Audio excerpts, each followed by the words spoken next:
the Global Energy Leaders Podcast, Episode 9. Welcome to the Global Energy Leaders Podcast, powered by R2 Global.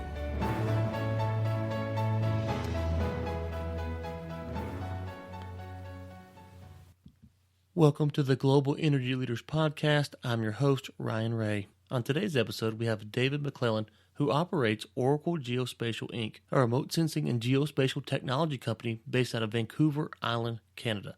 David is truly a leading expert in the field of remote sensing and has been a trusted colleague of mine for years now. We've worked together on various projects and proposals, not only in the U.S., but also in Africa and Mexico, and David has worked literally around the world. Before we get into the interview, I'd like to remind you of my upcoming trip to South Africa, where I'll be speaking at the SARWA Conference and Educational Workshop Seminar on March 8th.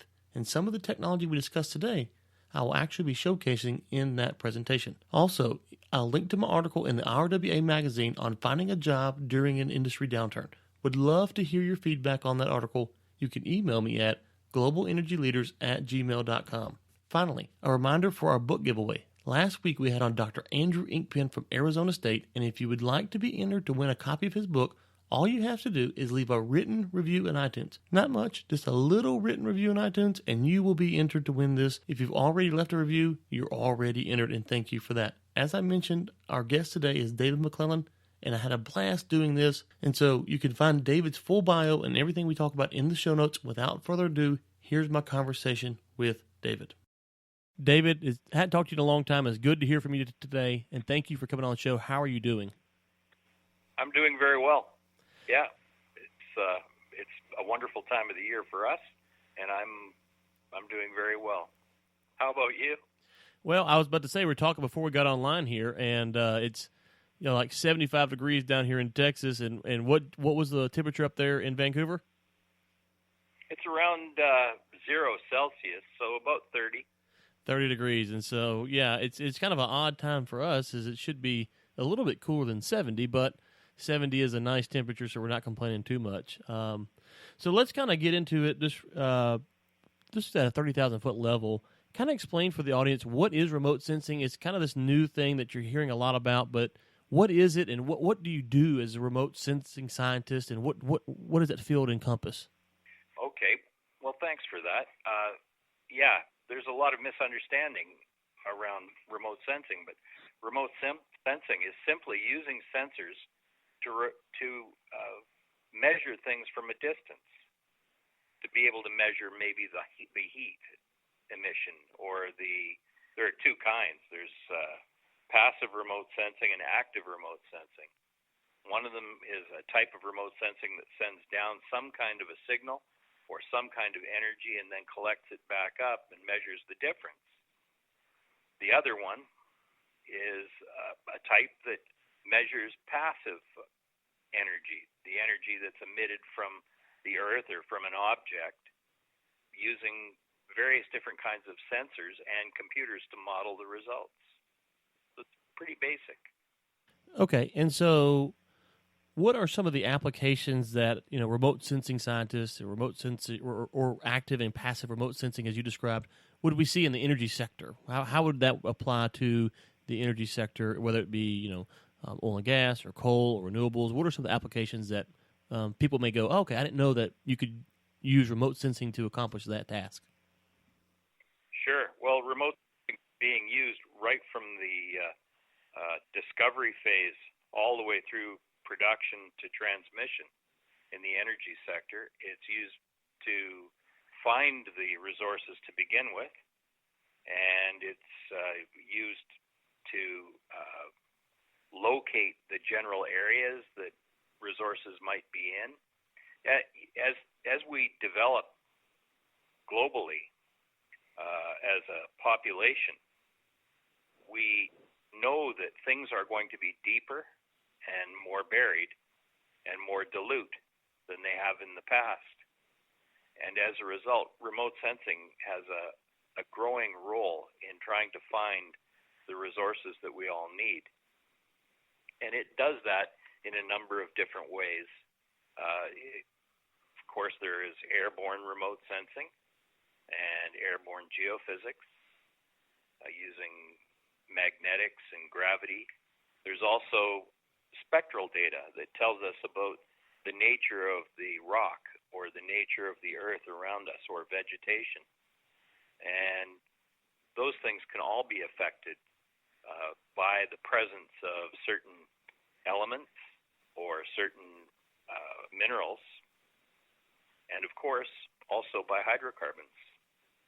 And so they leave something called proxy signatures, little tells that tell us where there is a high likelihood or probability of finding something.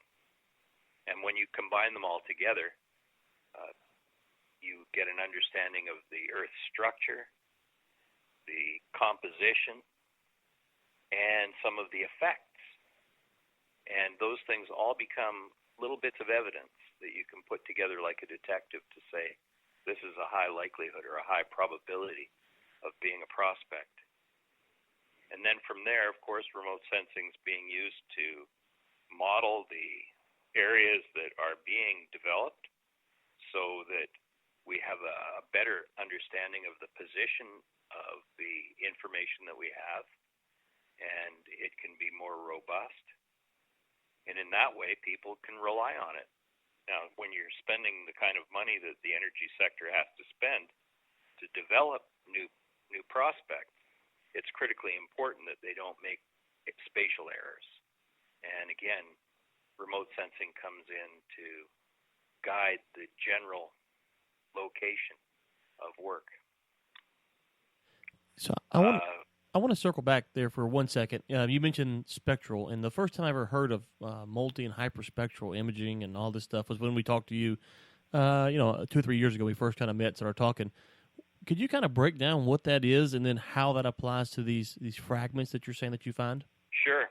So the light that is reflected back off of the Earth by the sun from the sunlight that it receives can be collected by a variety of different types of sensors that are kind of like cameras, not entirely unlike the cameras that we use, except that they're a lot more complex in their design because they will collect the thermal emissions of the Earth as well as the reflectance of the various different spectra from the sunlight. And that spectra represents the things that the sun has been reflected off of, whether it's rock, soil, or plants. And as we get better at doing it, we're able to refine the division between the different wavelengths more and more. And because of that, we're able to create signatures, just like you would with a voice recording. Signatures of certain types of light that tell us whether or not we're looking at a granite or we're looking at a hydrocarbon. And those signatures can be compiled and classified to tell us what it is that we're looking at on the Earth. Vegetation is an emerging important component of the whole exploration and monitoring phase because vegetation uptakes the things that are underneath it, and as a result, it changes the reflectance of the vegetation.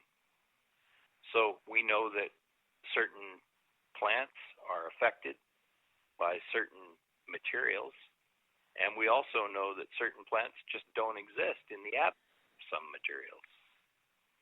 It's a big formula, and we're just starting to put those pieces together. But we do have some pretty standard or standardized sources for information.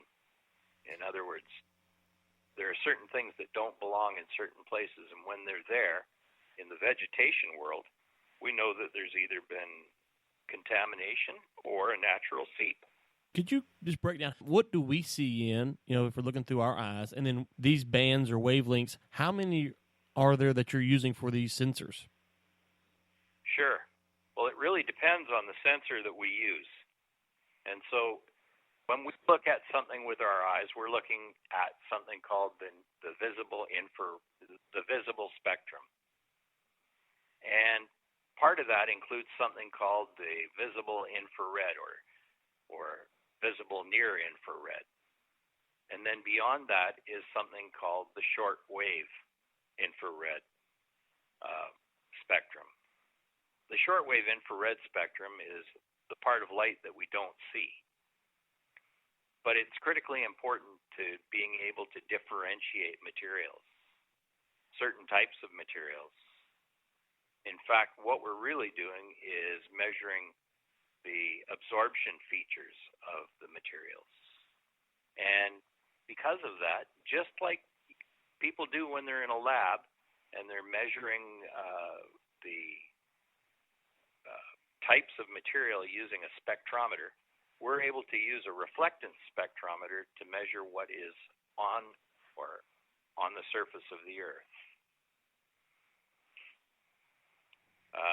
There are other frequencies that we also use. We do a lot of work in radar, which is active remote sensing, and it emits various different frequencies of microwaves, just like our cell phones receive and send. And those microwaves give us other types of signatures because they penetrate objects and they go through vegetation at certain frequencies. They go through dirt and overburden at certain frequencies. And so we're able to look at the texture, fabric, and structure of the rock beneath our feet, sometimes tens of meters, if not hundreds of meters below our feet. In fact, recently, of course, the public has seen discoveries of sub-Saharan lakes and sub-Saharan archaeology that was discovered using radar. That's satellite microwave radar. The spectral data, to get back to it, is divided into three basic groups. Aside from the wavelength, we've got multispectral radar, superspectral radar, and hyperspectral radar. Hyperspectral light. And the difference is hyper really just means overlapping.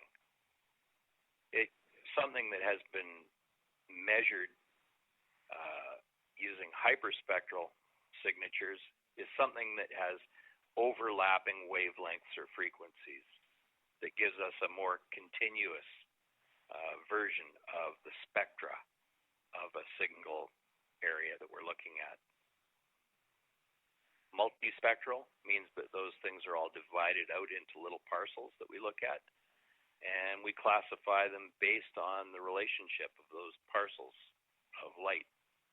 And as we improve our ability to put up satellites, or not just to put them up, but to build satellites, we also are improving the data that we get and our ability to model that.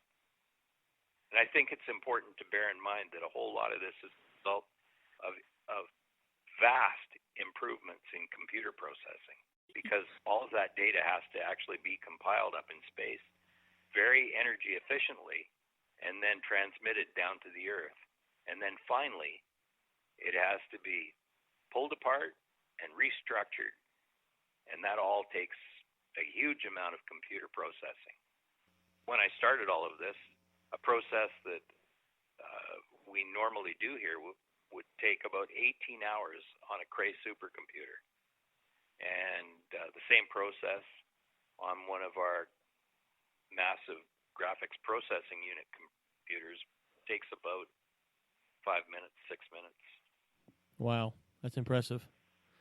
Real quick, I want to ask you this because you brought up the satellites, and I'm not nearly as in this as you are. So one of the problems we've had historically when we're buying imagery or working with you guys on a project is the cost of the acquisition of the satellite data. But if I'm correct, 2017 or 2018, there's going to be a lot more birds in the sky that's going to reduce that cost. Is that still what they're projecting, or has that changed? No, that hasn't changed. They're still on target, and the fact is that satellite access to data will increase dramatically over the next few years. for a couple of reasons. One isn't just the number of birds in the sky. It also has to do with the number of ground stations that can download the data that those satellites are producing. Oh, okay. And every month there's an increase in those downlinks. Now, they're always producing data or always have the capacity to produce data, but they don't always pass by a downloading station that they can offload all the data onto. And the more downlinks there are, the more data can be had. And they're increasing quite a bit. Of course, the number of satellites is increasing, and the efficiency and veracity of the data is increasing dramatically. So, when you look down at the Earth from a satellite, for a start, you're moving at 15,000 kilometers an hour, and you're looking down at a point in space, and you're looking through an atmosphere, which is like looking through a very long lens. And that atmosphere contains water and other particulates. And the science behind making it so that we can look from that great distance down to the Earth's surface and see things is like standing on top of a mountain in Colorado with a long telephoto lens and taking a picture of your friend in Nevada. Yeah, not something we want to try, I don't think, anytime soon. No, but it's a marvelous science. Oh, it's fascinating and truly above my education level, which that's not saying much, but it's for experts like yourself who understand all of this impressive technology. I want to transition a little bit to your 3D bare rock model. Could you kind of break down, what was the idea to develop this, and what is it, and how is it being used in the marketplace? Sure, thanks for that. We've been working on the 3D bare rock model for 14 years. And it started out simply because access to radar data and the ability to access information on the ground through radar data seemed to be an opportunity that wasn't being exploited. Now, radar has some features that other data don't have, and one of them is that it has the ability to penetrate weather. So radar is unaffected by the weather. The type of radar that we use is not affected by weather. And in the climates that we live in and that we work in, weather becomes a really important issue. Seasonal effect and weather can affect optical data. And so we started working with radar, and over time, we developed it to the degree that we built something called a stereo radar set to try to eliminate some of the noise that's inherent in radar. And when we did that, we were able to exploit a whole lot more of the signal that was inherent in the data itself. As a result, we started seeing that it was able to penetrate more of the Earth than had previously been imagined. So we built this stereoscopic radar model, and we soon realized that the modeling of the data was not right because it was being modeled by the surface that it wasn't seeing. The radar doesn't see like we see. It isn't seeing the same things. And all along, we've been trying to condition that radar to see what we see, to make it line up with geographic features. Well, the features it's detecting are not the same as the ones that we see. So we had to develop a way of modeling a surface that was the surface that the radar was seeing, and we did accomplish that.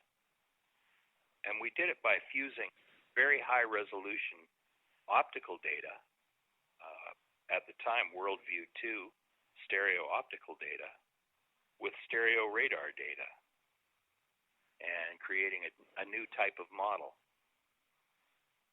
When we did that, we had this fusion of optical and radar that we were able to use to try to better see the world around us, and it resulted in what we call the 3D bare rock model, and it's called that because it goes down to the first competent reflector. In other words, it penetrates most things and goes down to the first reflector. I should also add that radar doesn't see snow or ice, and since we are based in the north, optical data alone would never satisfy our needs. But we can collect optical data during optimum times and use radar data from any time and put it together. Now, I don't want to make it sound like it's just any old radar data. We have really specific requirements on the geometry, but the results are pretty spectacular. We've been able to map and model oil targets and mineral targets all over the planet, and map geology that's been previously unseen to improve the geological mapping of the time, and as a result, improve the results of geophysics. Does that help? No, yeah, that's extremely helpful. And so, where do you see this technology going over the next 5 to 10 years? You've been working for 14 years, so how are you going to try to innovate and just kind of work this out as we go forward? Sure. Thanks. The first natural result for us was to say, look, if we can accurately model the Earth's subsurface, and I should tell you that this also really includes what's at, in, and on the near surface of the Earth. That layer of Earth above the seismic data area that really is quite unknown. There are a couple of things that have come out of it that are pretty obvious. One of them is that we can often find water, which in many industrial applications is critical, and in human terms is critical. We can locate disturbed Earth. We can tell where the Earth has been disturbed. But equally important, if we have a very robust model that includes radar, all we need to do to monitor change on the Earth with that model in 3D is collect another set of radar data. And with that, we can measure movements as small as 2 millimeters over 140 kilometers. Now, that ability has been around for some time, but it has been overshadowed by the distortion, layover, and foreshortening of radar, which has made it very imprecise for surveying purposes and for location. It also hasn't told anybody anything about the quality of the change. With this addition, the monitoring effect that we're able to bring into it, that we call the Auracle system, the Auracle 3D monitoring system, we're able to monitor the Earth within the envelope of something like a pipeline, where geohazards can create damage to infrastructure, knocking out whole sections of line, or whole sections of power lines, or whole sections of roads because of things like landslides. Most of the time, these things are completely unseen, and they can be 5 kilometers or 5 miles away from the actual line itself, and still cause the damage that forms the stress that creates the leak. Right. Well, I got to say this before we go further. I remember last year when you were kind enough to invite me up to the conference in Vancouver there, and just had a blast. But one of the things that came out of the conference was I knew you were a really smart guy, but your peers just raved about how you were on the cutting edge of technology, and it's clear just talking to you again and kind of get back into all this, just how advanced some of the stuff that you guys are doing are. And so just kudos to you on some of the work you've done. And I want to kind of shift the conversation to where our discussions have been over the last year or two, which is understanding and helping energy companies, especially in the oil and gas sector, how to mitigate risk when it comes to leaks. And you've kind of touched on that a little bit. So first off, I don't know if people really understand This is a multi-billion-dollar issue that pipeline companies have around the world when they look at loss from leaks and theft and all this stuff. And it's something that's not really getting better, but the technology is there. And historically, like we mentioned, it's been really expensive to acquire satellite data. That trend is going to shift over the next year or two. So kind of give us a perspective of the global loss prevention industry and where that's at, and where is it going, and how are you guys going to play a role in that? Because there's no doubt you're going to be a big player in the next 3 to 5 years as those costs come down and your software gets its name recognition that it deserves. Well, thanks for your kind words. I want to first mention that I don't do this by myself. I'm part of a team of experts in various different fields that add a whole lot to the soup that we make every day. And I wanted to say that because I think it's really important. We operate a very collaborative type of interdisciplinary science in order to be able to look at things from a very different way. As regards the loss prevention of infrastructure, particularly pipelines, there was a recent leak in Saskatchewan, Canada, along a river. And to date, that has cost well over $100 million, and they feel that it'll be at least $200 million before it's all said and done. These types of losses are staggering in their cost, both environmentally and financially. And in many cases, they can be predicted, not particularly in all cases, because, of course, massive Earth events will still occur, and they will occur instantaneously. But many of these things can be detected at distance and over time.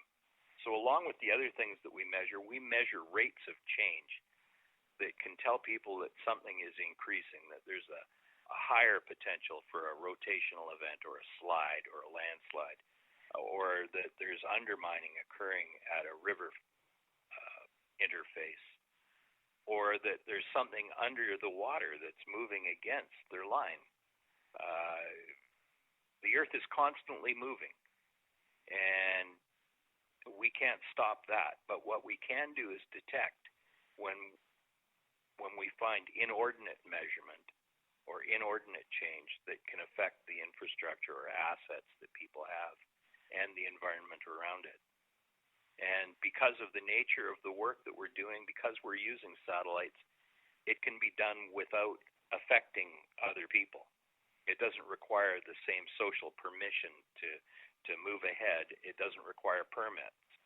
It doesn't require any of the other things that can cause problems, and it can be done in any weather. So it can be done very regularly and very accurately. Of course, we've all heard about hot tapping, pipeline theft. It isn't just a hobby industry. These are very technical programs in some cases, and they're under cover of vegetation or under the earth. And those are the types of things that we can detect.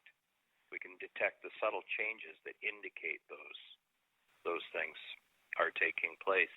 Let me jump in real quick there, because one of the things that you're talking about, and we've talked about this because we've partnered up and tried to go out there and promote some of this stuff in different places. And the problem I always get is from the oil and gas companies is it's too expensive. It's too expensive.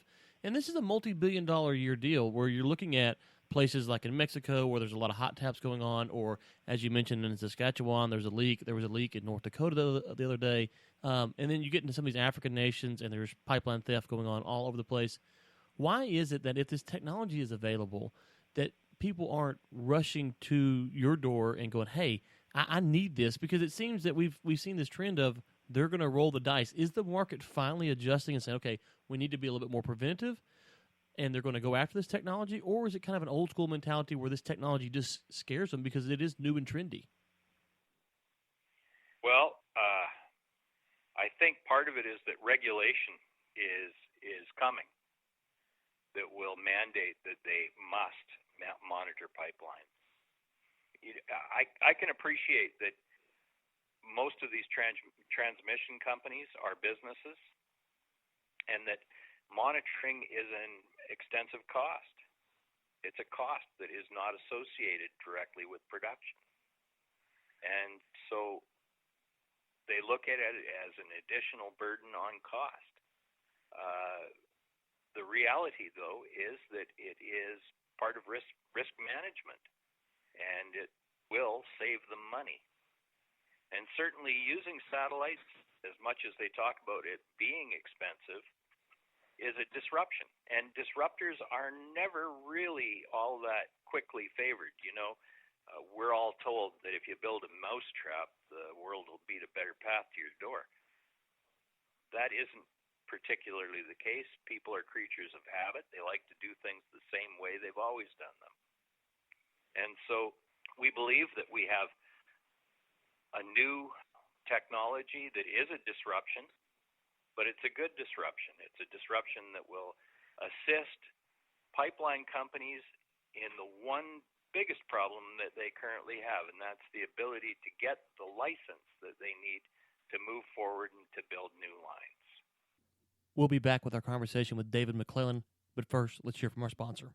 For over 20 years, R Squared Global has served the energy and infrastructure industries. With offices in Texas, Alabama, and Louisiana, R Squared Global offers engineering, survey, right-of-way, and GIS solutions. For more information, please visit www.gor2.com. One of the things that you touched on there, and I want to emphasize again because you did a good job, but just to make sure it's said twice, is you're up in Canada right now, and yes. I'm in Texas, and I know I'm going to make a fake analogy here, but the point will be the same, is you can monitor the pipelines by me without ever leaving Canada. And you can do it on your computer. You can do it remotely. You don't have to be here. And so what that means is if you're paying someone to go way out in West Texas where there's no real roads to monitor a pipeline, or you're talking about going to Nigeria or wherever you want to go, it can be done from the computer. When we look at some of these areas where there is tension and there is maybe a threat of war breaking out or war is breaking out, this technology gives companies the ability to safely watch their assets while they don't ever have to put boots on the ground unless they need to go and maybe do some protection or some intervention or some repairs. But if there's an area that's hard to access or it's not safe to access, you're saying that you can do that without actually going there and impeding anybody that's in that area, correct? That's correct. And so we've done work in FARC territory in Colombia, and we've conducted work in Greenland. And the costs of doing any work on the ground in either of those places are extraordinary. Insurances alone for manpower are right off the charts. We know that we can mitigate that cost by doing our work. Absolutely. And on top of that, you have to find people to go there, or you have to hire locals, and then you get into government regulation on running your business inside their nation and all that stuff. So this solution seems to solve a lot of those type of issues. It does. So the whole issue around access to data is critically important. We can provide regular access to data, and we can guarantee that we can monitor things. You can't do that in any other way. So aircraft have problems because sometimes the weather won't allow them to fly. And sometimes the political activity in an area makes it dangerous for them to fly. Not only that, it's a moving platform, and it just can't tell you that small amount of change that may be the precursor to a very major event. Okay, so, let me just hop in there because you mentioned planes. I want to play a little bit of devil's advocate for an audience member who may be listening and says, well, we've used planes for years and they worked fine. So let me play devil's advocate here and say, okay, well, we use planes and we've always caught our leaks beforehand. What is the advantage other than, we have to miss a little bit of weather, but here in the States, we're not worried about war breaking out, so we can fly these pipelines. So why would I want to use satellite technology? Sure. Well, you know, as the air gets busier, as the sky gets busier, companies are now being required, in many cases, to have special permits to be able to do remote sensing by airplane. And we don't require those permits. And at times, companies have been refused those permits, or those permits have been delayed. And we don't ever run into that. The other part to it is that actually flying a line with a helicopter or a plane is expensive. It's very expensive. And our costs are always fixed. There's no such thing as too much time behind the stick. So there's no time that you're going to be paying double for that helicopter to sit on the ground Right. while it waits for weather to clear. Okay, and so another objection you may see is someone saying, well, it's probably quicker to do it with the plane, to get the data there. You land the plane, you take it, you plug it into the server. Is that true? Well, it's not been my experience, and we've flown a whole lot of geophysics line kilometers and line miles. You've got to get whatever it is there to begin with. And there can be a multiplicity of different things can cause delays. The fact is that we can simply go on, order the data, and within very short period of time have it in hand and turn it around within 5 hours back to our client. That's great. Now, it takes longer than 5 hours to fly a line. Right. And there's a lot of, and we don't want to get the weeds on this, but there's a lot of cloud stuff that's going on where you can process your algorithms in the cloud, and I don't want to get in the weeds on that because I fully don't understand it, and it's not necessarily relevant, but it is a faster process because of some of the workflows that you can build out with the satellites and the ground stations that you already mentioned, correct? Well, there are areas on Earth that you simply can't fly. The cloud forest in Colombia, the rainforest of White Russia, they just simply can't be flown except at very unusual times of the year. And so the reality is that these things don't take place typically when ideal conditions exist. They take place when things are in bad conditions, when there are storms and in the winter and when things have frozen and thawed. Those are the critical times. And those are the times that we can always get data. Our collection is unaffected by conditions. Right. Okay. Well, look, David, I want to be courteous of your time. There's one more thing I wanted to add. Yeah, go ahead. Anything you want to get off? And that's this. For anybody that's ever tried to collect satellite data when they needed it, most people get bumped because I think most companies are aware as well that 70% of the satellite data use is government use or military use. But we're an intellectual or information property partner with the satellite suppliers. And that means that we don't get bumped. We get satellite data when we order it because we're part of the company. So our partnerships with Digital Globe and other satellite suppliers make it so that when you order data through us, you get it. And we can schedule it. And you're right. There's a lot of value to that because we have tried to order it apart from you guys before we met you guys, and it was always kind of a hassle. But partnering up with you guys over the past few years has really kind of changed how we've been able to acquire data and understand. This is a big thing, and that I didn't really know until we started working with you guys a few years ago is, when we go to buy satellite imagery, we can buy a certain type of satellite imagery for, let's just say, X. And then, as we did recently on a project with you guys, we bought Y because Y was just a tad bit more expensive, but the data that it carried we can use in a lot of different ways that we previously didn't understand. And so for just a little bit more cost, we got a lot more value that we never would have been able to understand that was even available to us. And so, partnering up with a company like yourself is critically important. And so I want to be gracious of your time. I know you're very busy and you got stuff going on today, so thank you so much. Anything that you want to plug or promote or that you have going on that you would like for the audience to know about? Well, yes, I do. I think that what you just alluded to is really important. Our partnership with you, Ryan, and your group is paramount to us because most of these things require some kind of information for us to be able to execute them properly, and that requires professional knowledge. And so the whole issue about being able to order data, when you do work or you want work done through Oracle and you call Ryan, we do an exhaustive archival search of every bit of data that's available on the planet. We have vast archives, access to the archives of most of the companies. And in many cases, it can save you a lot of money. And I'll just leave you with that. No, and I wanted to just to follow up on that because we have, unfortunately, we've done a lot more bids together than we have actually done projects.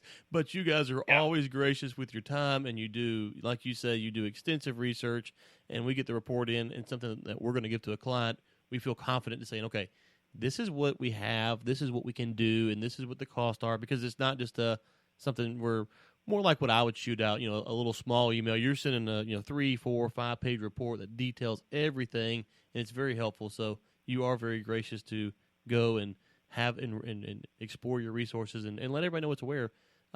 Okay, so nothing else that you want to plug or promote? I don't know. I know last year you were doing some speaking. I don't know if you have any speaking events or anything, papers coming out that you want to make the audience aware of, or is that it? No, that's it. We're going to be at PDAC in Toronto. We're going to be at Roundup in Vancouver. We'll be at a number of other conventions that we haven't completely decided on this year. I've got a lot more time than I've had in the past to go and speak to people. We've been all over the place in the last couple of years talking. But what I do want to say is this, that remote sensing doesn't have to be mysterious. The reason we write those long proposals and recommendations is because we like people to have a very clear understanding of what it is that they're going to get and what they can get. And we believe it's our responsibility to communicate those things. It's our field. It's our professional ethic. And I want to thank you very much, Ryan, for the time that you've taken to have this meeting with me. I appreciate it very much, and I look forward to our ongoing relationship in 2017. Absolutely. And just so everybody knows, I will link to the Roundup, which is coming up in probably the third week of January, if I had to guess. That's about when it was last year. I went. It was a great time. You can meet David. He'll be there. And there's a lot of other interesting things that goes on there. And I will link to the PDAC in the show notes as well. David, it was so good. I will talk to you later. All the best down in Texas. Thanks to David again for coming on, and I'm going to keep it short since we had a little bit longer of an interview. If you could, final reminder for the book giveaway, go leave a written review in iTunes and you'll be entered to win. Next week we have on Aaron Drucker talking about the difference between a state-owned company that we talked about so much and the non-state-owned entity, and so look forward to that. Until next time, keep climbing. Thanks for listening to the Global Energy Leaders Podcast, powered by R2 Global.